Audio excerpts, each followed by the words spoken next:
performance of flushing can be affected by incorrectly adjusted plungers on the push button. A correctly adjusted plunger should only have 1 or 2 millimeters of give before it engages. Incorrectly adjusted will have significantly more free play before you engage the plunger, which means that you won't get a full flush occurring on the toilet.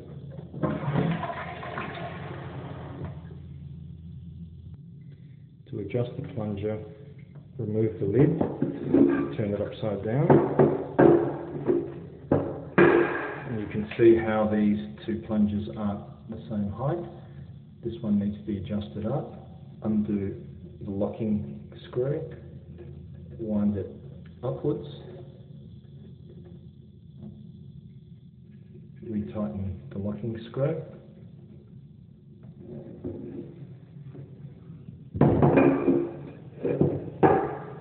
And we should have only 1 or 2 millimeters of play for a proper flush.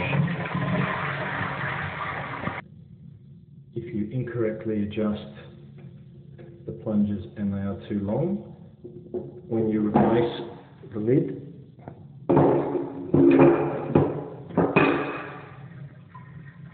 you'll hear that water is leaking out because the plunger is depressing on the valve.